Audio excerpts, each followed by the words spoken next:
प्रसन्नवदनं ध्यायेत् सर्वविघ्नोपशान्तये। व्यासं वसिष्ठनप्तारं शक्तै पौत्रमकल्मषम् पराशरात्मजं वन्दे सुखतातं तपोनिधिम्। व्यासाय विष्णुरूपाय व्यासरूपाय विष्णवे नमो वै ब्रह्मनिधये वासिष्ठाय नमो नमः। अविकाराय शुद्धाय नित्याय परमात्मने सदैकरूपरूपाय विष्णवे सर्वजिष्णवे। यस्य स्मरणमात्रेण जन्म संसारबन्धनात् विमुच्यते नमस्तस्मै विष्णवे प्रभविष्णवे। ॐ नमो विष्णवे प्रभविष्णवे। श्रीवैशम्पायन उवाच श्रुत्वा धर्मानशेषेण पावनानि च सर्वशः युधिष्ठिरः शान्तनवं पुनरेवाभ्यभाषत। युधिष्ठिर उवाच किमेकं दैवतं लोके किं वाप्येकं परायणं स्तुवन्तः कं कमर्चन्तः प्राप्नुयुर्मानवा शुभम्। को धर्मः सर्वधर्माणां भवतः परमो मतः किं जपन्मुच्यते जन्तुर्जन्म संसारबन्धनात्। श्रीभीष्म उवाच जगत्प्रभुं देवदेवम् अनन्तं पुरुषोत्तमं स्तुवन्नाम सहस्रेण पुरुषस्तततोत्थितः तमेव चार्चयन् नित्यं भक्त्या पुरुषम् अव्ययम् ध्यायन् स्तुवन् नमस्यं च यजमानस्तमेव च। अनादिनिधनं विष्णुं सर्वलोकमहेश्वरम् लोकाध्यक्षं स्तुवन् नित्यं सर्वदुःखातिगो भवेत्। ब्रह्मण्यं सर्वधर्मज्ञं लोकानां कीर्तिवर्धनम् लोकनाथं महद्भूतं सर्वभूतभवोद्भवम्। एष मे सर्वधर्माणां धर्मोऽधिकतमो मतः यद्भक्त्या पुण्डरीकाक्षं स्तवैरर्चैर्नरः सदा। परमं यो महत्तेजः परमं यो महत्तपः परमं यो महद्ब्रह्म परमं यः परायणम्। पवित्राणां पवित्रं यो मङ्गलानां च मङ्गलम् देवतं देवतानां च भूतानां यो व्ययः पिता यतः सर्वाणि भूतानि भवन्त्यादियुगागमे यस्मिंश्च प्रलयं यान्ति पुनरेव युगक्षये तस्य लोकप्रधानस्य जगन्नाथस्य भूपते विष्णोर्नाम सहस्रं मे शृणु पापभयापहम्। यानि नामानि गौणानि विख्यातानि महात्मनः ऋषिभिः परिगीतानि तानि वक्ष्यामि भूतये। ऋषिर्नाम्नां सहस्रस्य वेदव्यासो महामुनिः छन्दोऽनुष्ठुप् तथा देवो भगवान् देवकीसुतः अमृतांशोद्भवो बीजं शक्तिर्देवकी नन्दनः त्रिसामा हृदयं तस्य शान्त्यर्थे विनियुज्यते। विष्णुं जिष्णुं महाविष्णुं प्रभविष्णुं महेश्वरम् अनेकरूपदैत्यान्तं नमामि पुरुषोत्तमम्। अस्य श्रीविष्णोर्दिव्यसहस्रनामस्तोत्रमहामन्त्रस्य श्रीवेदव्यासो भगवान् ऋषिः अनुष्ठुप्छन्दः श्रीमहाविष्णु परमात्मा श्रीमन्नारायणो देवता अमृतांशोद्भवो भानुरिति बीजम् देवकी नन्दन सृष्टेति शक्तिः उद्भवक्षोभणो देव इति परमो मन्त्रः शङ्ख बृन्नन्दकी चक्रीति कीलकम् शार्ङ्गधन्वा गदाधर इति अस्त्रम् रथाङ्गपाणिरक्षोभ्य इति नेत्रम् त्रिसामा सामगः सामेति कवचम् आनन्दं परब्रह्मेति योनिः ऋतुः सुदर्शन काल इति दिग्बन्धः श्रीविश्वरूप इति ध्यानम् श्रीमहाविष्णु प्रीत्यर्थे सहस्रनाम जपे विनियोगः।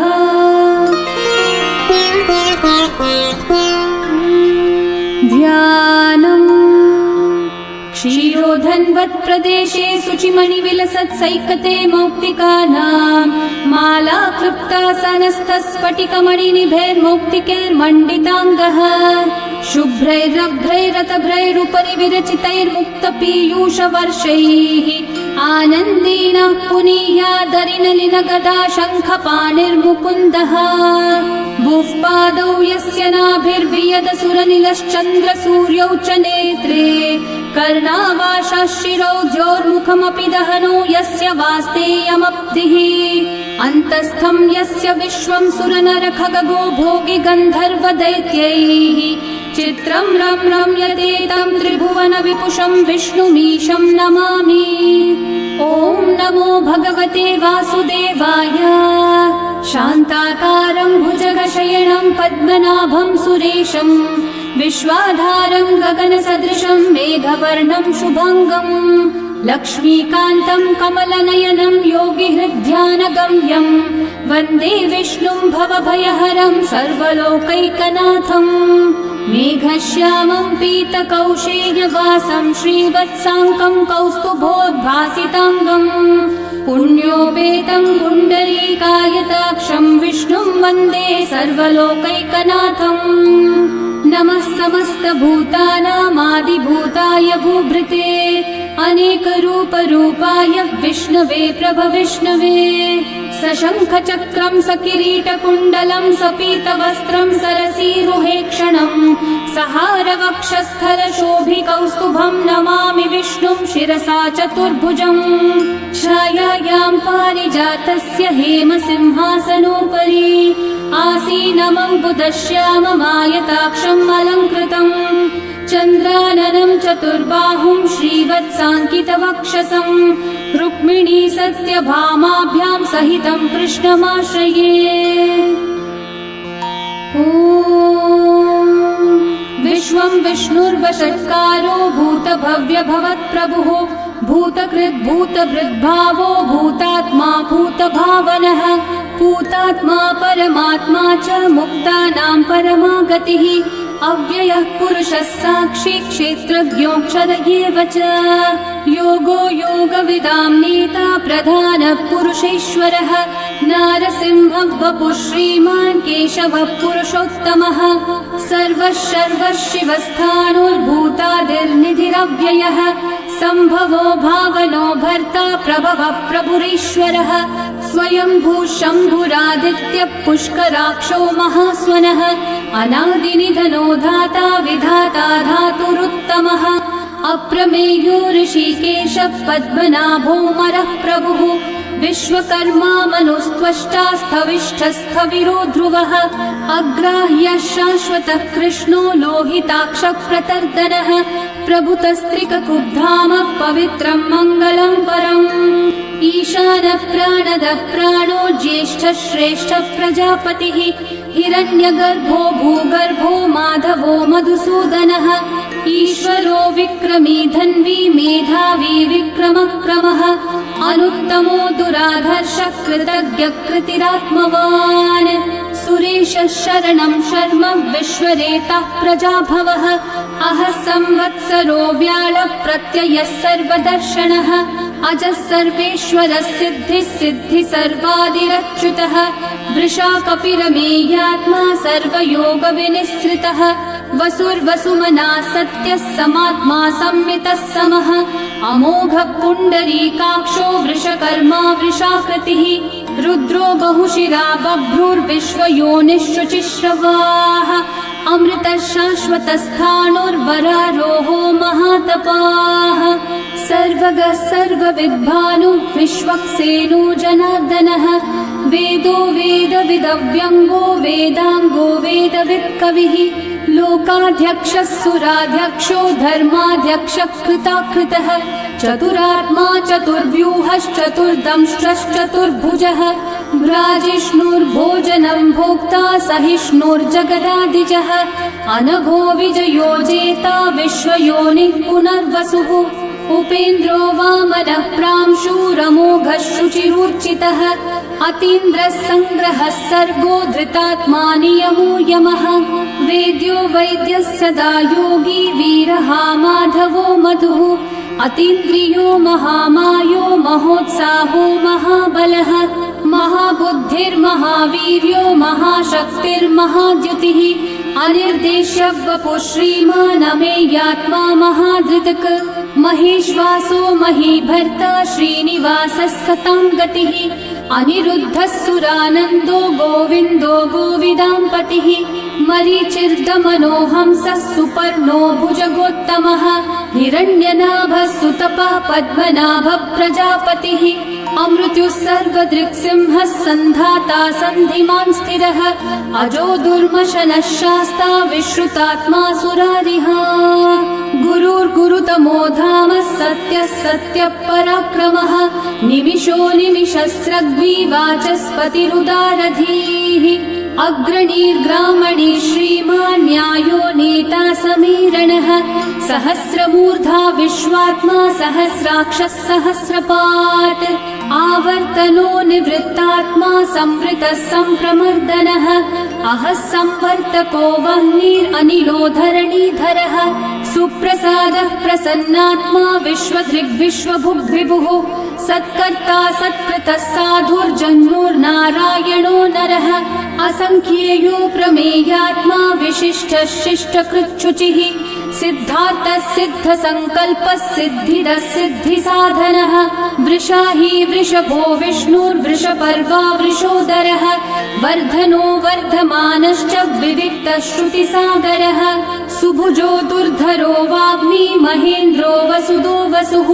नैकरूपो बृहद्रूपः क्षिपिविष्टप्रकाशनः ओजस्तेजोद्युतिधरः प्रकाशात्मा प्रतापनः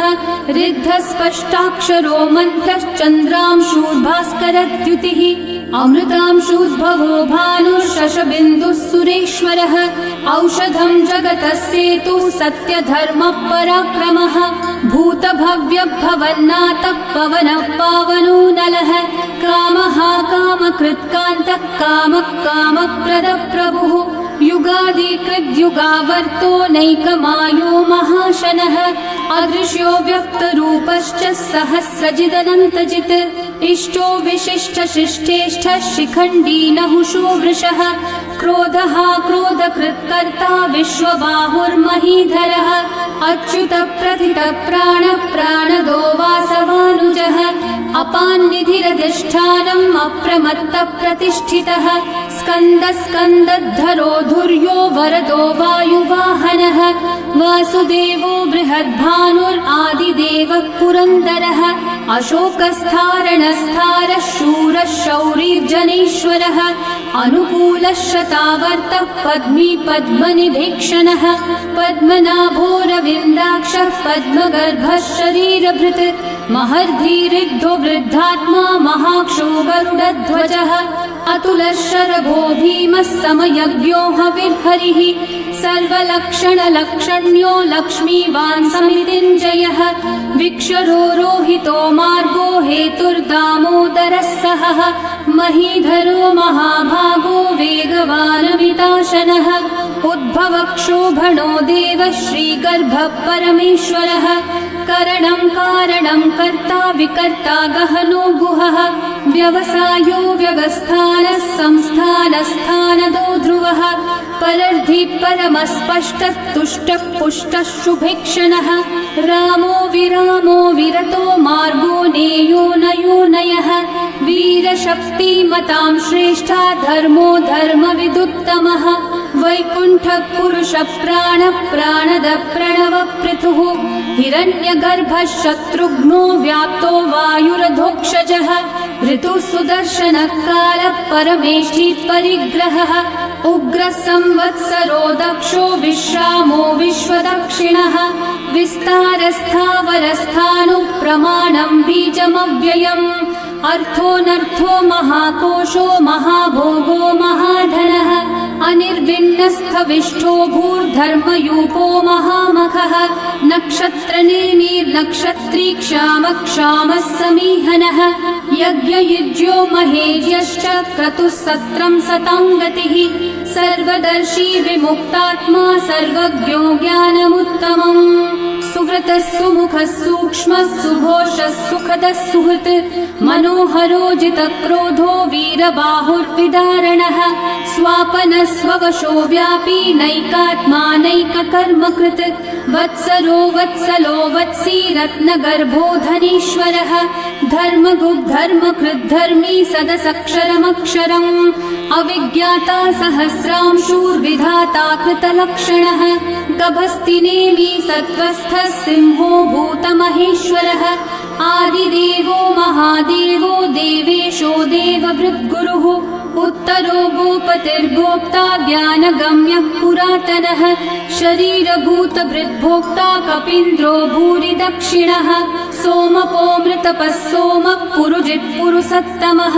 विनयोजयः सत्यसन्धो दाशारः सात्वतां पतिः जीवो विनयिता साक्षी मुकुन्दोऽमितविक्रमः अम्भो निधिरनन्तात्मा महोदधिशयोऽन्तकः अजो महार्हः स्वाभाव्यो जितामित्रप्रमोदनः आनन्दो नन्दनो नन्दः सत्यधर्मा त्रिविक्रमः महर्षि कपिलाचार्य कृतज्ञो मेदिनीपतिः त्रिपदस्त्रिदशाध्यक्षो महाशृङ्गकृतान्तकृत् महावराहो गोविन्दः सुषेणः कनकाङ्गदी गुह्यो गभीरो गहनो गुप्तश्चक्रगदाधरः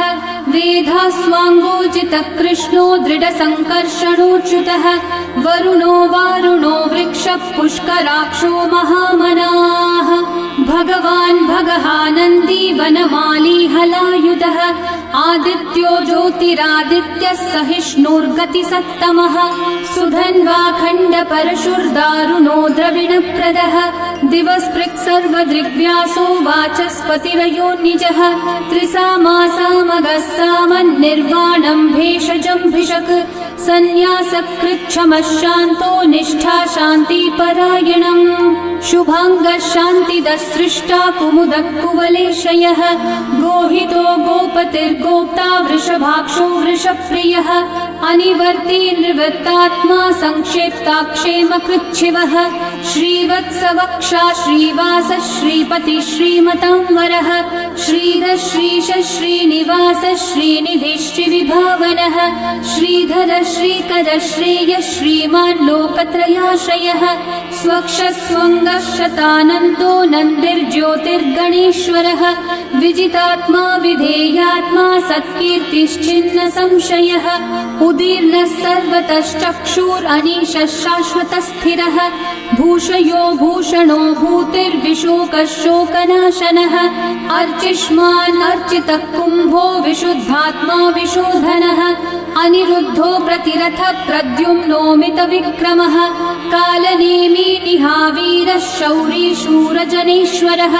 त्रिलोकात्मा त्रिलोकेशः केशवः केशिहा हरिः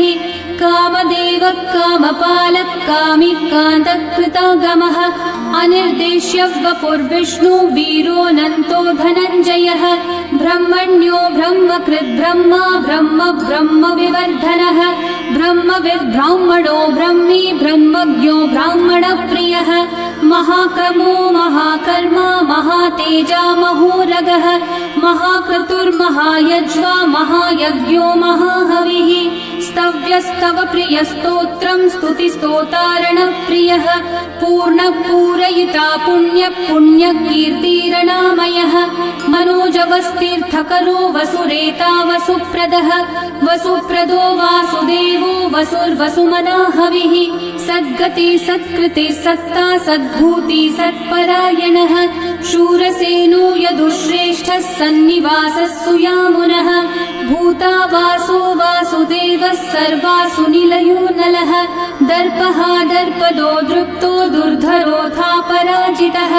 विश्वमूर्तिर्महामूर्तिर्दीप्तमूर्तिरमूर्तिमान् अनेकमूर्तिरव्यक्तः शतमूर्तिशताननः एकोनैकः स वक्कः किं यतत्पदमनुत्तमम् लोकबन्धुर्लोकनाथो माधवो भक्तवत्सलः सुवर्णवर्णो हेमाङ्गो वराङ्गश्चन्दनाङ्गदी वीरः विषमशून्यो घृताशीरशलश्चलः अमानी मानदो मान्यो लोकस्वामी त्रिलोकधृक् सुमेधा मेधजो धन्यः सत्यमेधाधराधरः तेजो वृषो द्युतिधरः सर्वशस्त्रभृताम्बरः प्रग्रहो निग्रहो व्यग्रो नैकशृङ्गो गदाग्रजः चतुर्मूर्तिश्चतुर्बाहुश्चतुर्व्यूहश्चतुर्गतिः चतुरात्मा चतुर्भावश्चतुर्वेदविदेकपात् समावर्तो निर्वृत्तात्मा दुर्जयो दुरतिक्रमः दुर्लभो दुर्गमो दुर्गो दुरावासो दुरारिहा शुभांगो लोकसारङ्गः सुतन्तुस्तन्तुवर्धनः इन्द्रकर्मा महाकर्मा कृतकर्मा कृतागमः उद्भवः सुन्दर सुन्दो रत्ननाभः सुलोचनः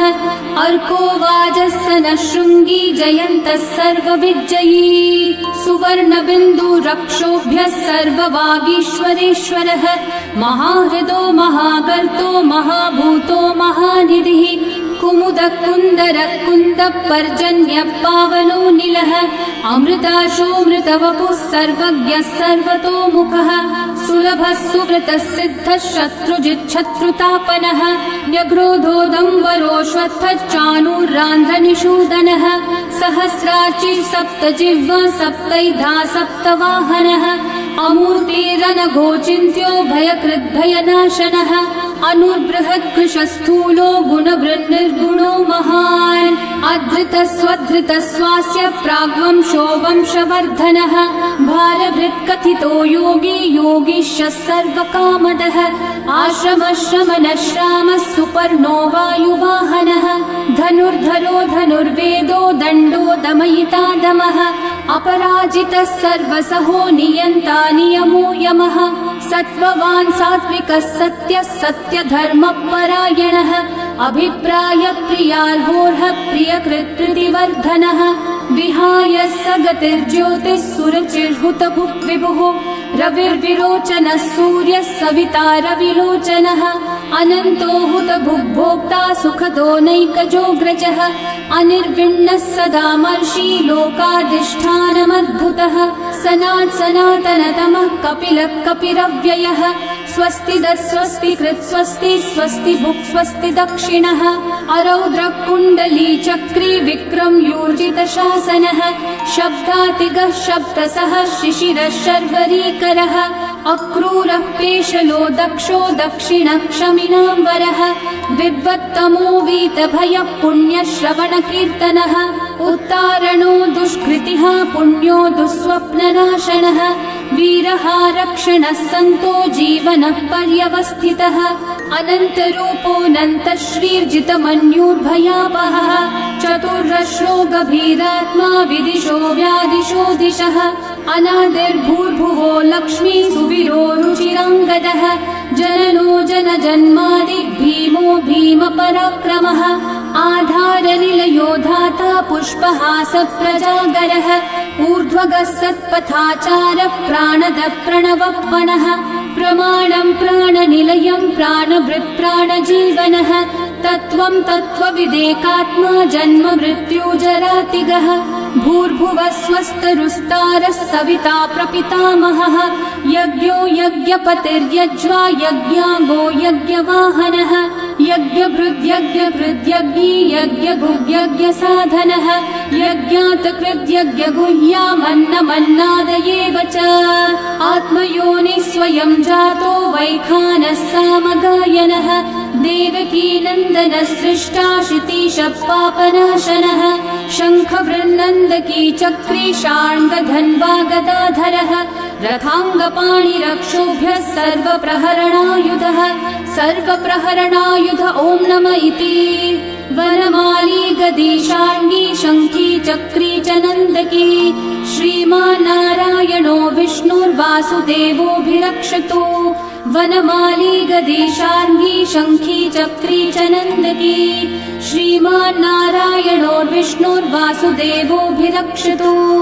वनमाली गदी शार्ङ्गी शङ्खी चक्री च नन्दकी श्रीमान्नारायणो विष्णुर्वासुदेवोऽभिरक्षतु